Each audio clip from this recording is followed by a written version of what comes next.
வணக்கம் மக்களே, welcome to PYN movie review Tamil. சொந்தத்தில் எந்த மூவியோட ரிவ்யூ பற்றி பார்க்க போகிறேன்னா, இப்போ நெட்ஃப்ளிக்ஸில் ரீசெண்டாக இளன் நடிப்பில் அவர்களே இயக்கி வெளியான பியார் பிரேமா கல்யாணம் மூவியோட ரிவ்யூ தான் ஃப்ரெண்ட்ஸ் பார்க்க போகிறோம். பியார் பிரேமா கல்யாணம் இந்த படத்தோட கதையை பற்றி நம்ம சொல்லணும்னா, இந்த படத்தில் ஹீரோ வந்து பார்த்திங்கன்னா வெளிநாட்டில் வந்து பார்த்திங்கன்னா வேலை செஞ்சிட்ருக்காப்புல. அது வேலையை ஜாப் ஒரு கட்டத்தில் வேணாம்னு சொல்லிட்டு வந்து பார்த்திங்கன்னா வந்துடுறாரு. இவர் வந்து பார்த்திங்கன்னா எந்த வேலைக்குமே போகாமல் இருக்காரு. அப்பா யார்கிட்ட போய் வேலை வாங்கி கொடுத்தாலுமே அந்த வேலையை செய்ய மாட்டேன் அப்படின்ற மாதிரி வந்து பார்த்தீங்கன்னா ஒரு முடிவில் வந்து பார்த்தீங்கன்னா சுற்றிட்டு இருக்கும்போது இவர் வந்து பார்த்தீங்கன்னா ஒரு கட்டத்தில் ஹீரோயின் மேலே காதல் வயப்பட்டு வந்து அவங்களே வந்து பார்த்தீங்கன்னா கல்யாணம் பண்ணிக்கிறாப்ப. கல்யாணத்துக்கு அப்புறம் அவர் வாழ்க்கையில் என்னெல்லாம் நடந்தது, இதுக்கப்புறம் அவங்க லைஃப் எப்படி, ஹீரோவோட லைஃப் எப்படியெல்லாம் மாறிச்சு, அவர் என்னென்னலாம் ஃபேஸ் பண்ணார், இதெல்லாம் வந்து இந்த படத்தோட மொத்த கதை. இந்த படத்தில் இளன் தான் வந்து பார்த்தீங்கன்னா டைரக்ட் பண்ணியிருக்காப்புல. இதுக்கு முன்னாடி அவர் பியார் பிரேமா காதல், அது மட்டும் இல்லாமல் ஸ்டார்னு வந்து நம்ம கவினை வச்சு டைரக்ட் பண்ணியிருந்தாப்புல. இந்த படத்தில் அவரே வந்து பார்த்தீங்கன்னா ஹீரோவாக பண்ணியிருக்காருங்க.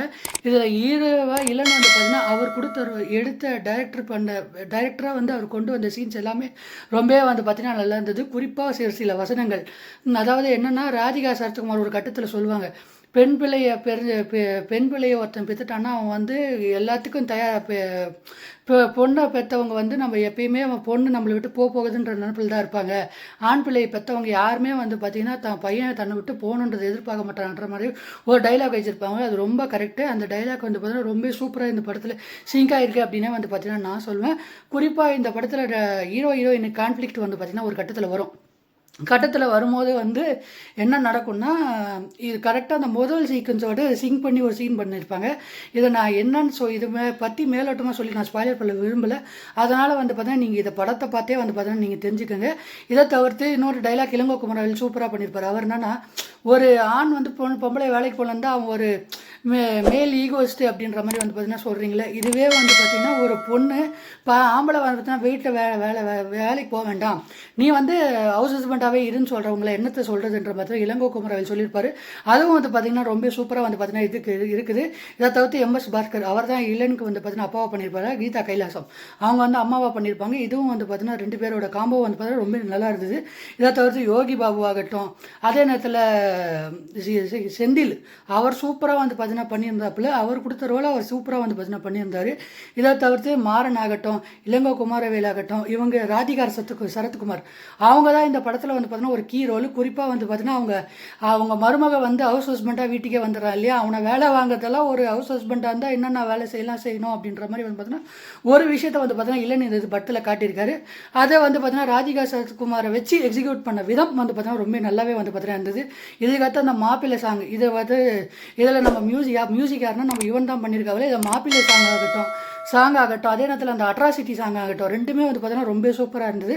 குறிப்பாக இந்த படத்தில் பேக்ரவுண்ட் ஸ்கோரிங்கே இவன் மட்டும்தான் கோர் பிளாட் அப்படின்னா வந்து பார்த்தீங்கன்னா நான் சொல்லுவேன். ஏன்னா அந்த அளவுக்கு வந்து பார்த்தீங்கன்னா இந்த படத்தை ஹோல்டு பண்ணுறது இவனோட மியூசிக் தான்.